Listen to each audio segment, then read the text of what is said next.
Prague. Behind a facade of beauty lurks a city in chronic decay. President Václav Havel and His Royal Highness the Prince of Wales, joint presidents of the Prague Heritage Fund, set about conserving one of Europe's greatest architectural treasures. Future generations will appreciate these places enormously if we have the courage and the vision to do something about it. Prague, the city where time stood still. Tomorrow at 7:30 on BBC Two. That's Life returns to the Children's Hospital in Russia with the gifts donated by viewers on BBC One now.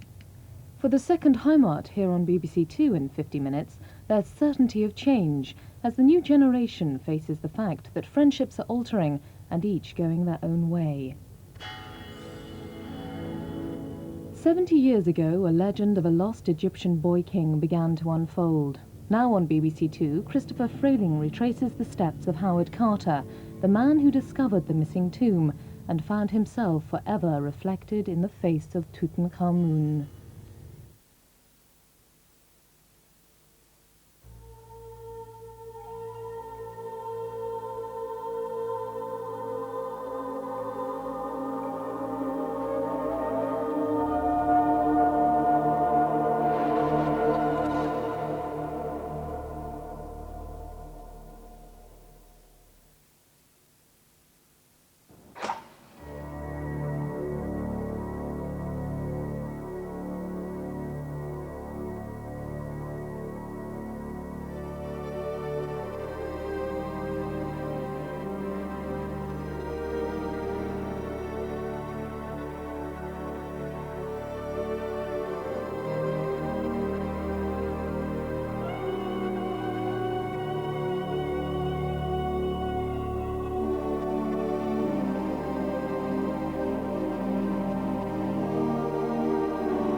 From the discovery of the fantastic burial place of Tutankhamun to a sparsely attended funeral in South London, the career of archaeologist Howard Carter was one of stark contrasts, between high adventure and deep disappointment, between fame and neglect, a blessing and a curse.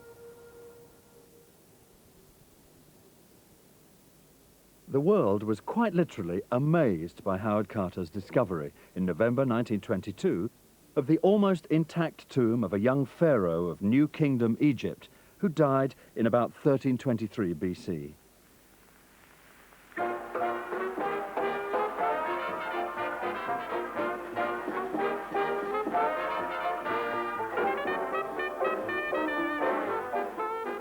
The press competed for the latest exciting news of the discovery.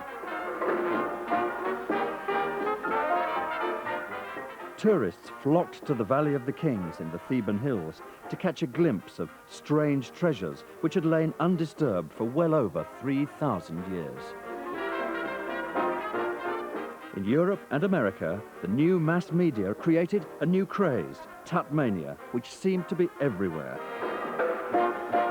In 1922, this was the most powerful peacetime craze the world had ever seen.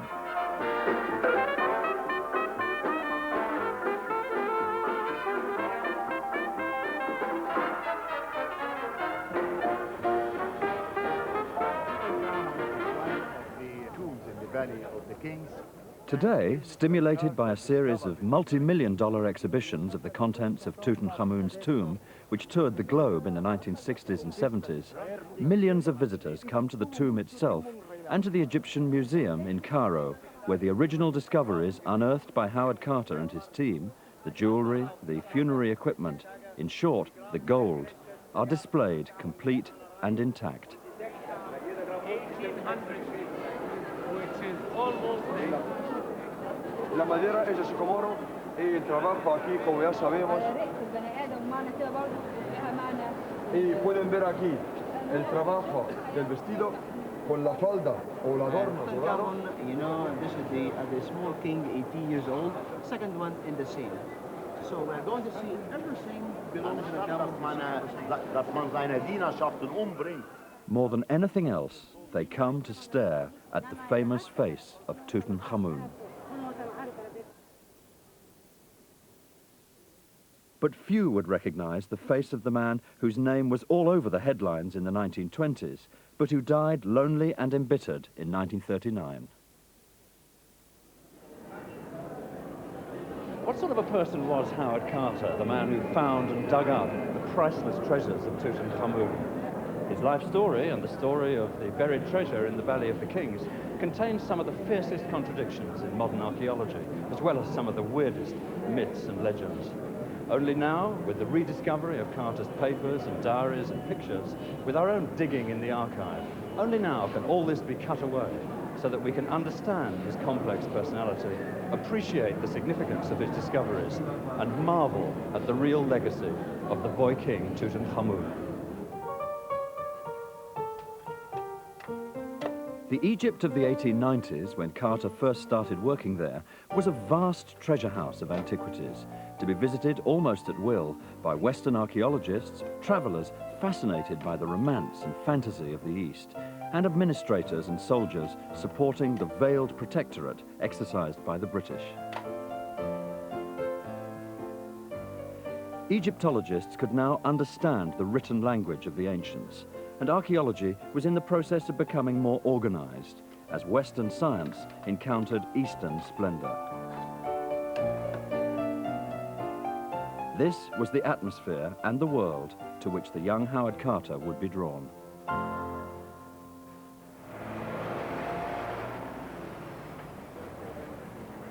Howard Carter was born in London, off the Old Brompton Road, Kensington, on the 9th of May, 1874, but it was here, in the small market town of Swaffham, in northwest Norfolk, that he spent his childhood. His father, Samuel Carter, earned his living as a painter of animals, wild, domestic, and agricultural, and as an illustrator, also of animal subjects, for the Illustrated London News. In fact, Carter family tradition has it that Samuel did the original drawings for the great Landseer lion sculptures at the foot of Nelson's Column in Trafalgar Square. But then again, Carter family tradition tended to romanticize the hard facts. Howard was the youngest of 11 children, 8 of whom survived infancy.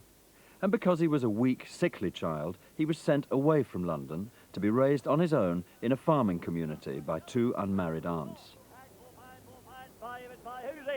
His education here was minimal. I was, he said, unable to go through a regular school training. It began later than usual and ended at the early age of 15. The grass made up 14.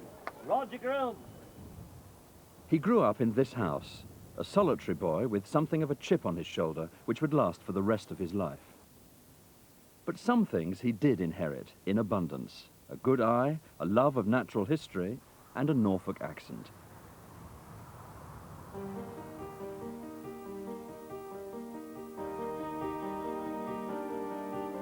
Didlington Hall, home of the celebrated Amherst family, was a 10-mile walk from Swaffham.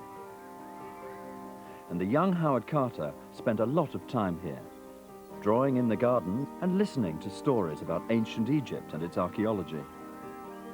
For the Amhersts, who took Howard under their wing, were early and influential members of the Egypt Exploration Fund. Didlington Hall housed the greatest private collection of Egyptian objects in Britain.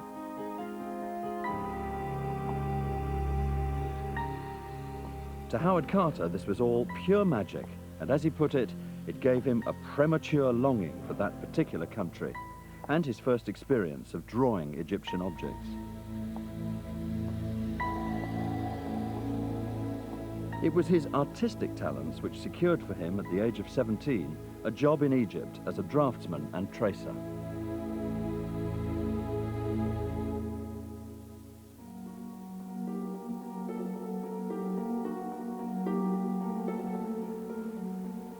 Stiff and dirty, after a long journey, we crossed over the river to the east bank in an antiquated native ferry boat.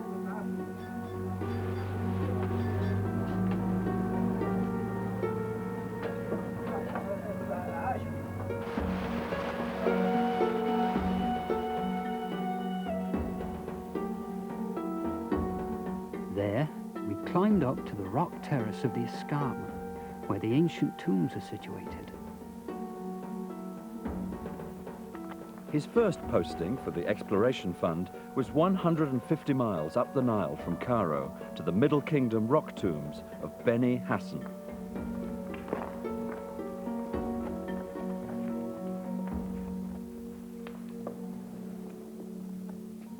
The tombs contained magnificent paintings, memorials and inscriptions, which covered about 12,000 square feet of wall space.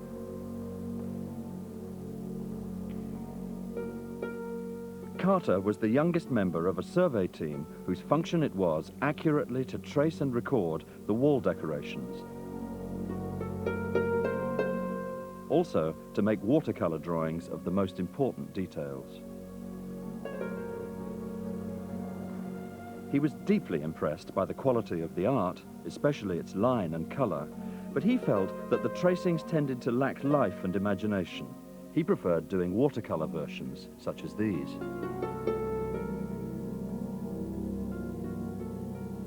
Above all, it was the romance of the place which got to him.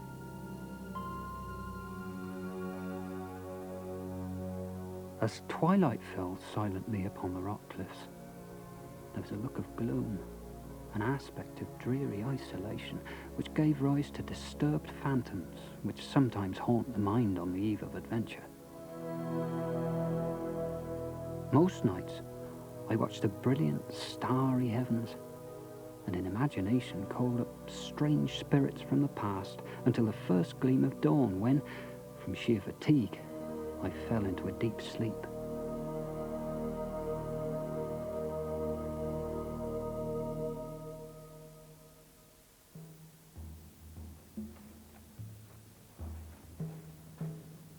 After half a season working as a tracer in Middle Egypt, Howard Carter moved south across the desert to join the new excavations at the remote site of El Amarna, the ancient ruined city of the pharaoh Akhenaten. A camel's hump is said to vary in size according to the condition of the animal. My old beast must have been in excellent condition. He appeared to have a lump everywhere. I rode him astride, sometimes sideways, but no ways could I get used to his rolling, side-to-side wobble.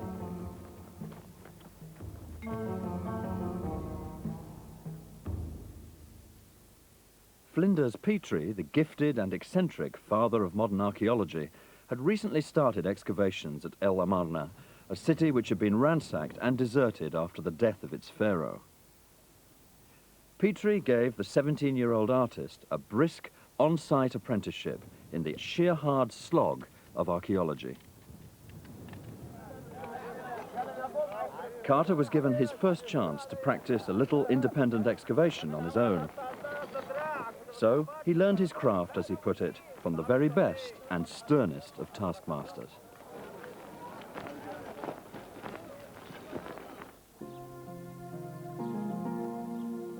Carter's next move in October 1893 as an artist and draftsman was up the Nile again to Thebes, the traditional capital of ancient Egypt and the city of the living, with its nearby city of the dead just across the river.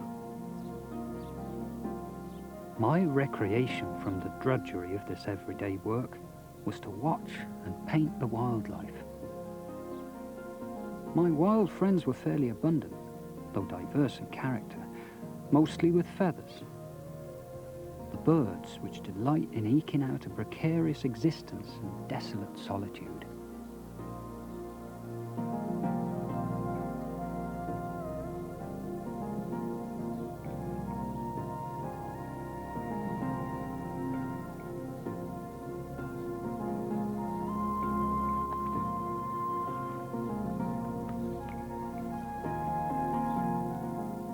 Carter's new posting was with the Egypt Exploration Fund at Deir el-Bahri, the fantastic mortuary temple of the woman pharaoh Hatshepsut, ancient Egypt's most powerful queen. His role was to record the beautiful reliefs which were emerging in the course of excavations of the walls and pillars of the temple. Although the next 6 years were hard work, I learned much more of the Egyptians' art than in any other place or time. Carter also learned how to apply his artistic training, what he called the profession my father taught me, to the copying in watercolour of paintings and reliefs and wall sculptures and inscriptions. Now, the traditional approach to copying involved sticking some tracing paper to the wall and tracing the outlines before sending the outlines off to a draftsman off-site who'd fill them in silhouette. Carter preferred an approach which involved much more skill and imagination and intelligence. As he put it, a free hand, some good pencils and brushes, some suitable paper, and honest work. In fact, he didn't like to call this copying at all. He much preferred the phrase drawing work, which sounded a lot less clerical and menial. But there's no doubt it resulted in far better reproductions than the old tracing method, reproductions which drew attention to Carter's abilities for the first time. In 1899, at the age of 25, to the great surprise of his associates, Carter was offered the post of Chief Inspector of Antiquities for the whole of southern Egypt by the French-administered Egyptian Antiquities Service. This senior post required him to be policeman, diplomat, and archaeologist, and his sphere of operations now included the Valley of the Kings at Thebes.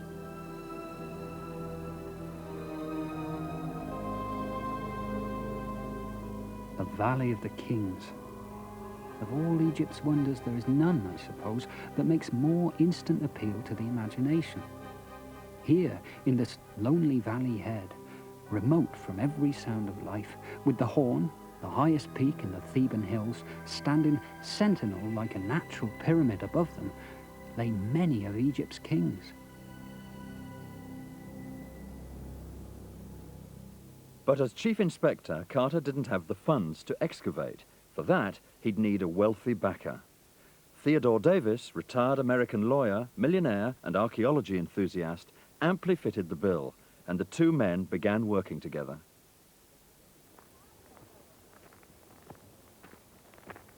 Dr. Donald Ryan, an American archaeologist of today, has specialized in retracing Howard Carter's footsteps of this period in the Valley of the Kings, including the rediscovery of tombs which had, surprisingly, been lost again in the meantime. I'm gonna get this big one here.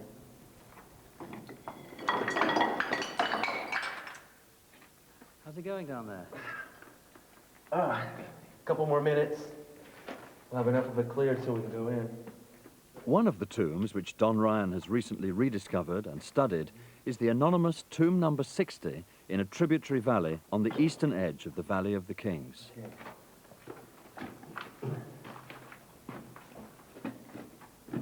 Howard Carter first unearthed this tomb in 1903, but was disappointed that in his view, its treasures had, as in so many cases, been thoroughly looted and destroyed in ancient times. Okay, watch your step, Christopher. These steps weren't made very well. In fact, this entire tomb is crudely carved. I don't think there's a straight line in the entire tomb. It's my feeling that the tomb was commissioned at the death of somebody important and just hacked out in a short period of time.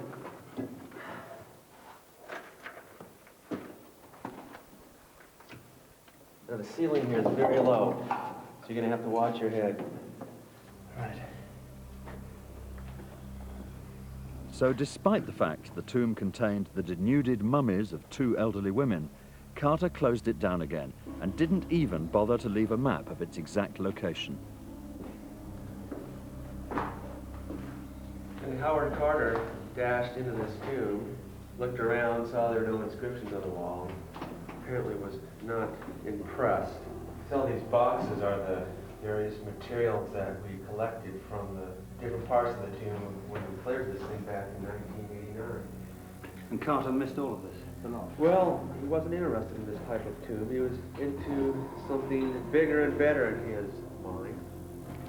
And this big wooden box contains the mummy we found lying in approximately this very place on the floor. There was a second mummy in here, and on its coffin it said Royal Nurse of Queen Hatshepsut. As far as this mummy which remains inside this box, we don't know exactly who it might be. So when you have an undecorated tomb, it can be quite an archaeological puzzle.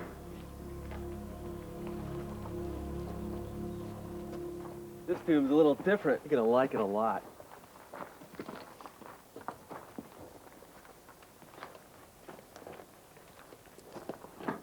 Another tomb in the valley, the nearby Tomb 20, was cleared of debris by Howard Carter in the 1903-04 season, where he dug through to 2 quartzite sarcophagi within it.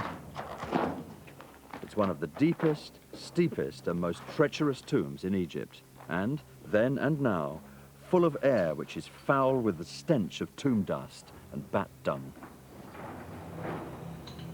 It was one of the most irksome pieces of work I ever supervised. There was serious danger of the rock falling in upon us. And to add to our trouble, the air was also very bad. Candles would not give sufficient light, and I was obliged to introduce an air pump. Even then, the workmen could only work 3 hours at a time. Oh, that's really good. What is it? I think you know what it is. It's bat guano. I suggest you get against the wall or something, because I think there'll be a lot more coming. Stay against the wall, Christopher. All right?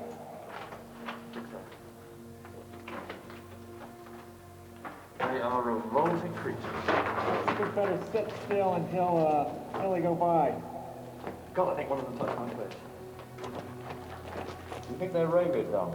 There's no way of telling, really. No, I don't want to find out either. Come on. I think we'll be able to get out. After you, Maestro.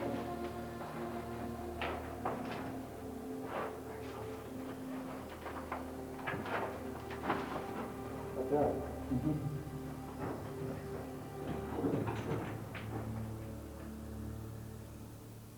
Howard Carter spent his years as chief inspector, refining his technique as an excavator, getting to know every inch of the Theban necropolis, and developing a feel for reading the signs.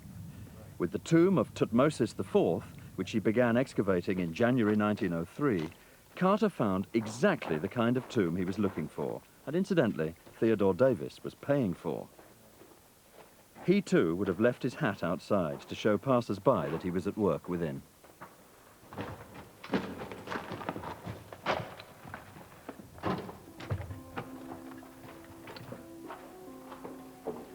Hey, this is more like it.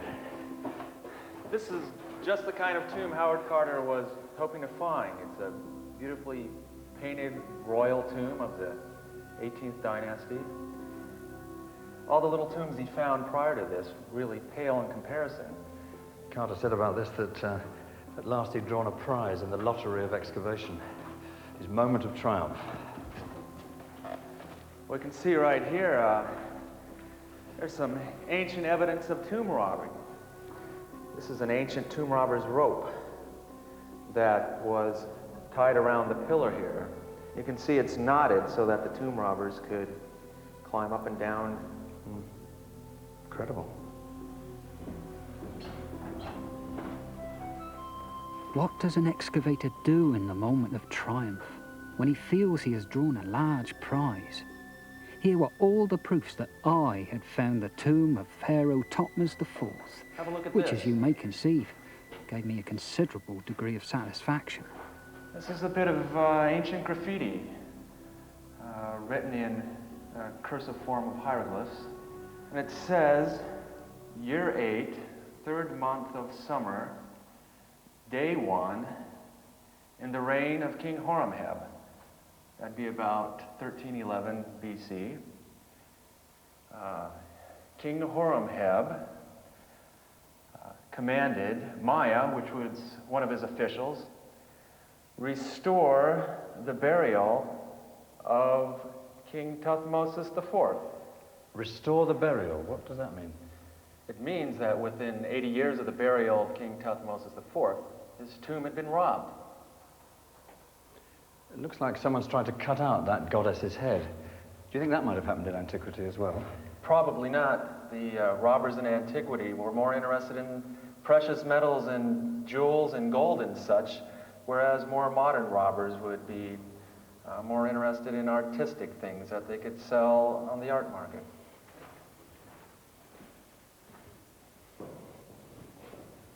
Within this burial chamber, everything had been broken to bits and thrown helter-skelter by those ruthless vandals, the tomb plunderers, who in their thirst for gold had spared nothing. And this is the great quartzite sarcophagus of Thutmose IV, although his mummy would never be found in this tomb. Carter, I think, said that there were all sorts of bits of linen and ceramic lying around the sarcophagus here, so the scene resembled an orgy rather than a hallowed place. And I believe he thought that the robbers of antiquity had done it.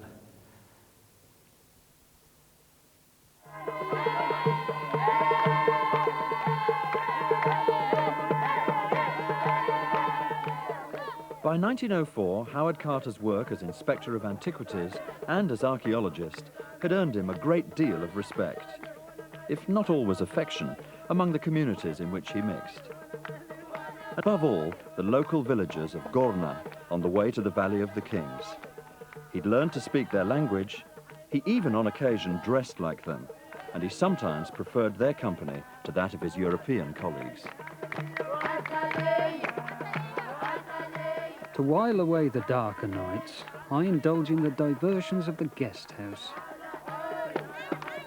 I must admit, however, that this practice was liable to serious criticism by colleagues in the government service. They thought it degrading.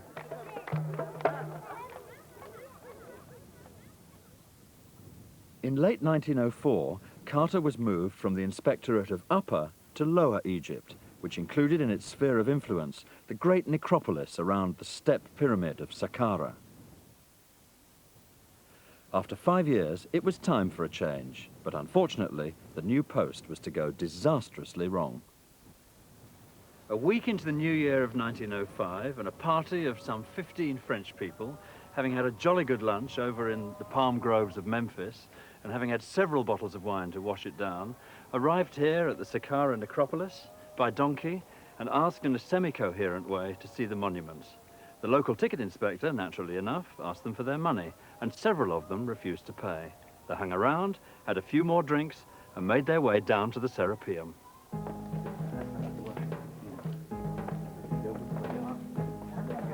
The Serapeum is an underground complex of tombs where the sacred bulls of Apis were buried. There, the French visitors, not all of whom had tickets, found that without candles, they couldn't see a thing. So they demanded their money back, at which point the tomb guard had his tarbouche knocked off his head. It was time for Chief Inspector Howard Carter to be summoned to confront the French. He asked for everyone's name and address and requested the group to leave the site immediately. They refused, and in the course of further exchanges, one of the tomb guards was hit in the face, and Carter himself was threatened with a punch on the nose. The phrase dirty French was heard by several witnesses to soil Howard Carter's lips as he ordered his men to defend themselves as best they could. A couple of tomb guards were quite seriously hurt, an interior decorator got hit on the head, an accountant from a French gas company was felled to the ground with a truncheon. Any compromise on Carter's part would have settled things. To set natives against Europeans, he was told, was not proper. But he simply wouldn't see it that way. In the next few days, Howard Carter demanded that legal action be taken against the French who'd started the affray in the first place, while on the French side, a formal complaint was lodged with Monsieur Gaston Maspero, the Director of Antiquities. This made Carter even more stubborn, and he began to ask for a public apology as well. He, the Gaffirs under his command, the profession of archaeologist, and the British Empire, probably in that order, had all been slighted, and he wanted satisfaction. The fragile entente cordiale between the British and French communities was getting less cordial by the minute. Maspero felt a token expression of regret to the French Consul General was in order. Theodore Davis advised him to give in for the sake of peace and harmony. That, he added, was the gentlemanly thing to do. but Carter wouldn't budge.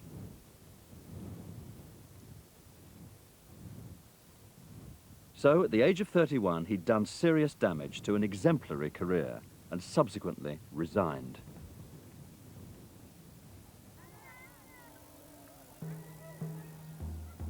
He returned south to Luxor and lived in self-imposed isolation amongst the locals in the foothills of the City of the Dead. For the next 3 years, he guided wealthy visitors around the sites of Upper Egypt and sought commissions for his watercolor paintings. He was short of money, and it was a hand-to-mouth sort of existence.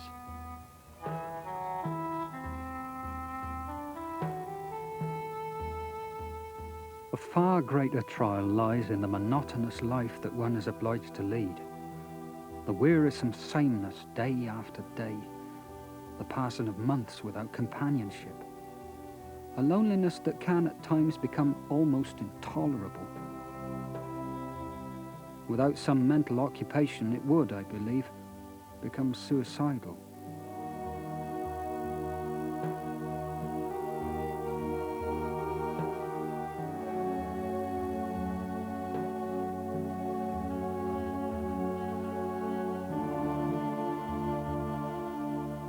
In summer 1907, Carter returned to England, where he learned that Lord and Lady Amherst, who'd encouraged him to go to Egypt in the first place, had hit hard times.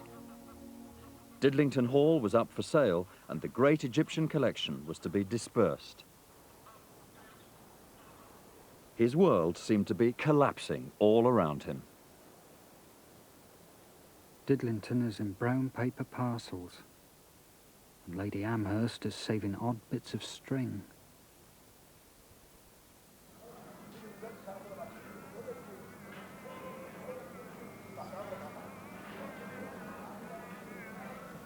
But his love of Egypt and the fact he had nowhere else to go took him back, where he added a new occupation to his makeshift career as a part-time dealer in antiquities, a job for which he was well qualified.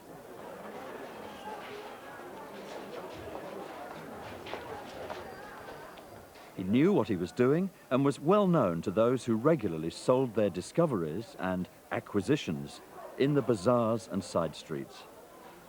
It was a case of gamekeeper turned poacher.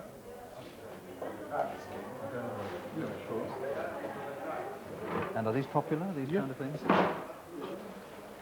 And your ceiling, now that really is old, eh? But not for sale. If Carter was to return from this unhappy interlude to the work he most wanted, the work of the excavator, he'd need another wealthy patron to support him.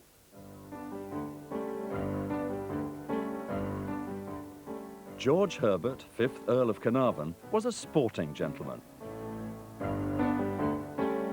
In the early years of the century, he'd had a spectacular motoring accident, which led him to spend time away from the family home at Highclere Castle, Wiltshire, on doctor's orders, in a place where the climate was said to be better for him, and also to his search for another absorbing pastime, the excavation and collection of Egyptian antiquities.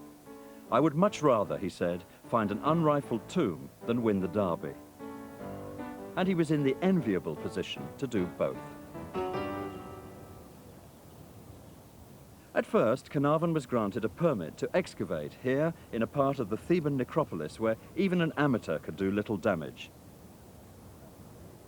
It had been rummaged over many times before, and all he had to show for his investment was a mummified cat. But he was absolutely thrilled with it and determined to secure a better concession. For this, he would need a professional advisor and assistant, someone with more credibility. Gaston Maspero suggested his ex-colleague, Howard Carter. It was the start of a most unlikely friendship between the grandee who admired Carter's skills and the craftsman who returned the compliment by modelling himself on his patron. Neither of them could imagine where the partnership would eventually take them. As a sign of Carter's newfound security, he decided to design and build his own castle, a permanent home at the entrance to the Valley of the Kings, which he called Castle Carter. What he yearned for was a concession in the valley itself. What he got was permission to work around its margins.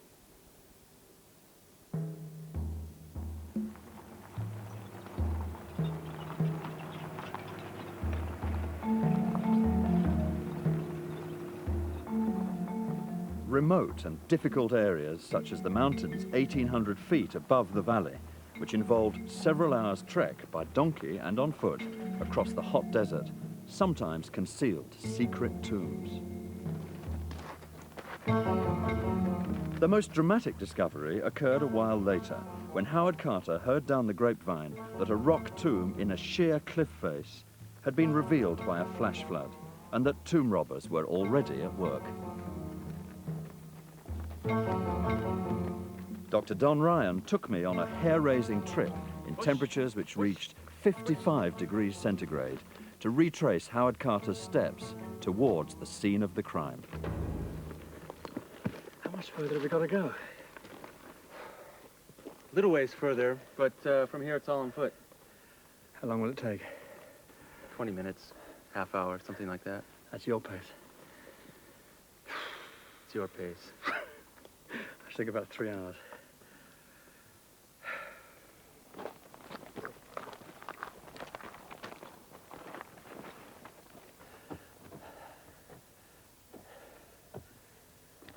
There it is. You're kidding me. Ah. So where's the tomb? It's a little opening up in the cliff. God. That one there, halfway down? Right. That's it. How on earth do you get to it? How'd you get down there?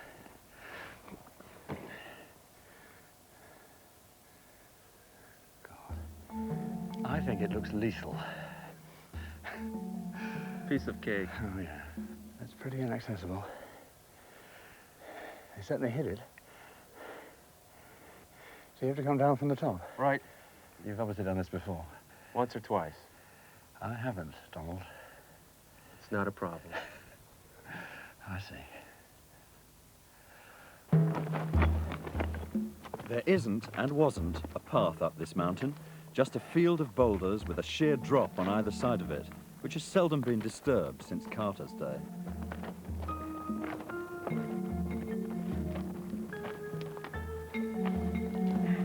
God.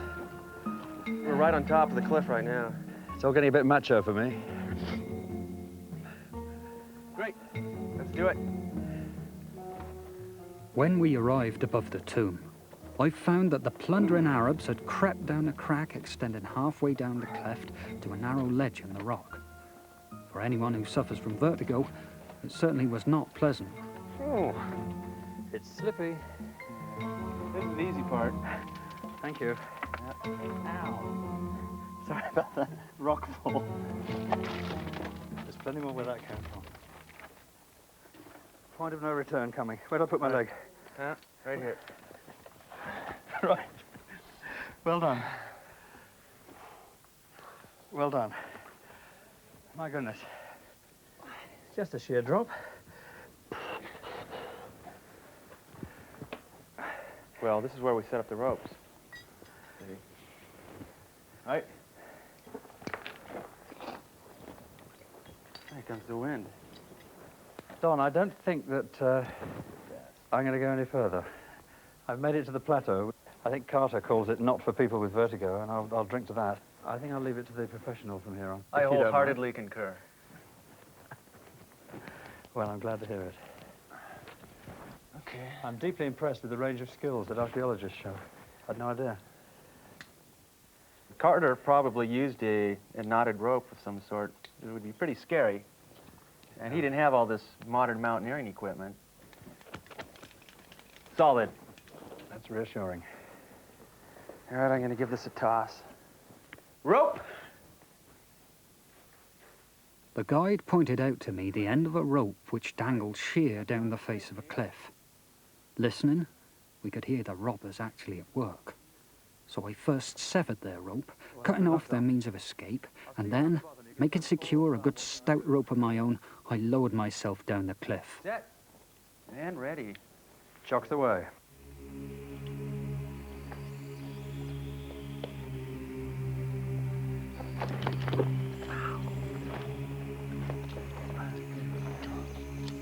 You okay? Oh, yeah. No problem. It's a bit bumpy.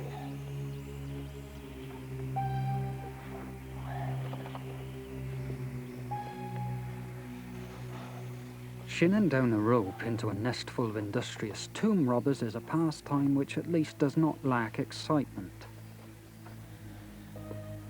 There were 8 at work, and I gave them the alternative of clearing out by means of my rope, or else of staying where they were without a rope at all. Eventually they saw reason.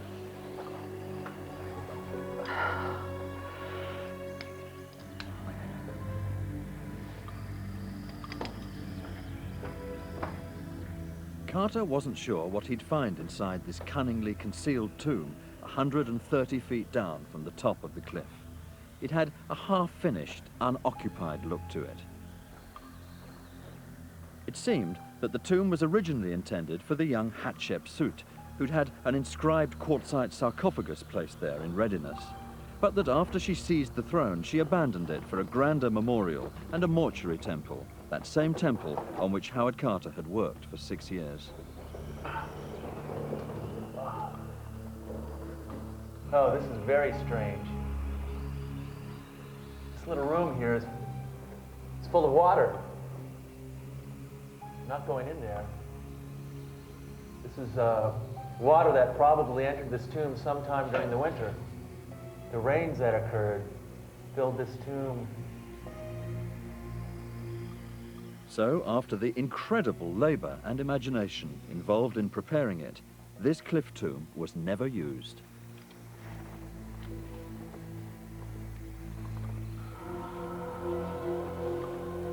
In this secret spot, her mummy would have had a reasonable chance of avoiding disturbance. In the valley, it had none. A king she would be, and a king's fate she shared.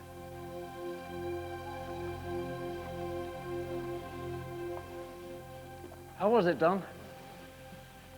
Been damaged excessively by flooding. See, when Howard Carter was working on this tomb over a period of 20 days, he came up and down this little bit here in a net. Let down by someone from above or from below? Oh, probably with a pulley of some sort. Yeah. Sounds a more civilized way to travel to me. There you go. Thank you, old chap. Well done. In spring 1914, Theodore Davis publicly announced that the Valley of the Tombs is now exhausted, and he pulled out. But Carter was convinced there was still at least one more tomb to be found, and he had good reason. Every day, hundreds of tourists walk past this spot, which is unmarked, without even noticing it. And yet, it played a key part in the research which led to Howard Carter's great discovery. The research involved a series of finds made between 1905 and 1909 under the patronage of Theodore Davis. In particular, the discovery of some objects which proved to bear the name Tutankhamun. The discovery was from this so-called tomb, which is less of a tomb really, more of a box cut into the rock. And it took the form of 12 storage jars, the remains of a funerary feast, some embalming fluid, and some seal impressions. Theodore Davis was convinced he'd stumbled on the badly plundered tomb of Tutankhamun, and he said as much at a public gathering where he also showed what happened to papyrus when it had been buried for over 3,000 years by tearing a large piece of it to pieces in front of the assembled company. Howard Carter was less convinced. He came to believe that the objects which were removed from this so-called tomb had been taken from another royal tomb, which must be located nearby. The true significance of these discoveries wasn't appreciated until later, by which time Carter had planned a systematic search of the valley beyond. But his plans came abruptly to a halt.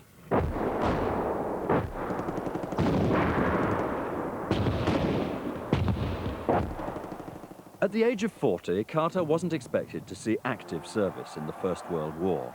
But at the beginning of 1915, he was recruited into the shadowy world of the intelligence department of the War Office in Cairo, where his knowledge of Arabic was useful for official communications, and where he became a kind of king's messenger. But it wasn't until the end of the war that he could return to archaeology in earnest. Work resumed in the valley in December 1917, with Howard Carter still digging on behalf of Lord Carnarvon, but now planning what he called a systematic and exhaustive approach to the whole business of finding an undiscovered tomb. It was an approach which involved taking a 2.5-acre area of ground, defined by the triangle, the tomb of Ramses VI, the tomb of Meneptah, and the tomb of Ramses II. A triangle rather like this: Ramses VI, Meneptah, Ramses II. Then, dividing it up on a grid system derived from plans for artillery barrages in the First World War, and then systematically digging away all the loose chippings and debris right down to the bedrock. As Carter commented, in 1917, our real campaign in the valley commenced. Carnarvon employed up to 100 men to shift thousands of tons of stone chippings thrown up by previous excavations.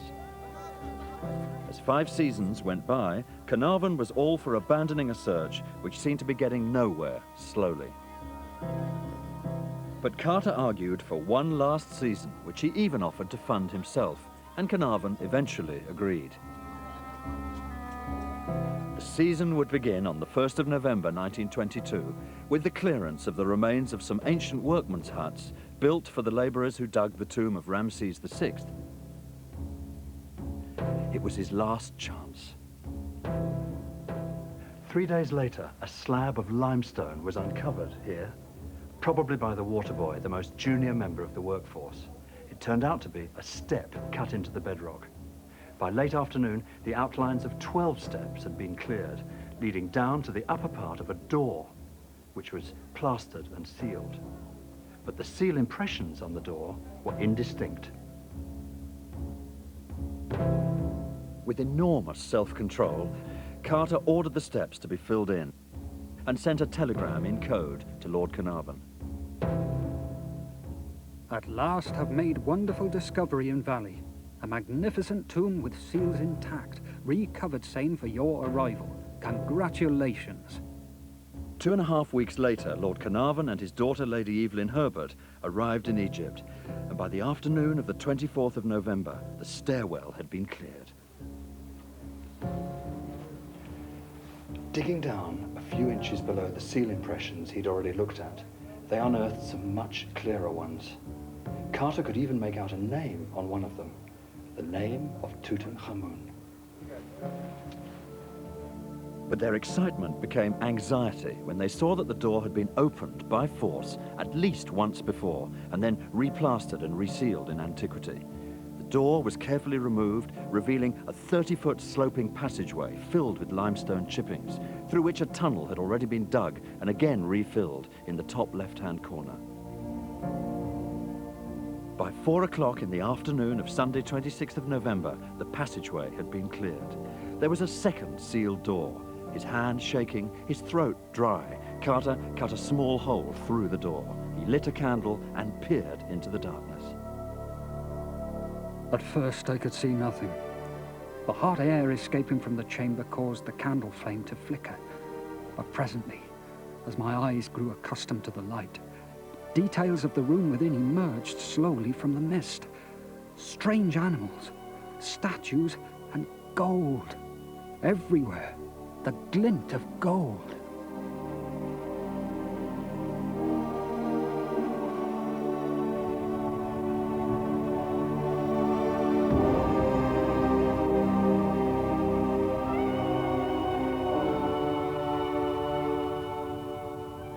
Next week, Christopher Frayling discovers the secrets of Tutankhamun and follows Howard Carter's 10-year struggle to clear the treasures from the tomb.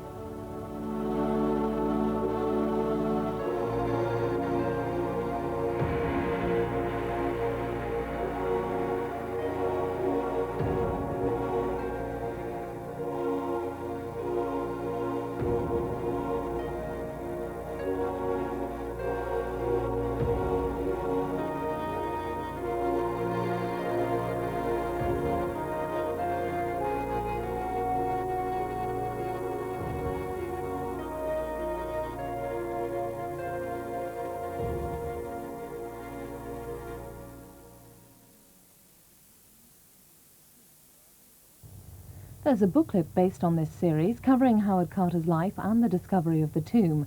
For a copy, please send a cheque for £3.95 payable to BBC Education to Tutankhamun Guide, P.O. Box 7, London W3 6XJ.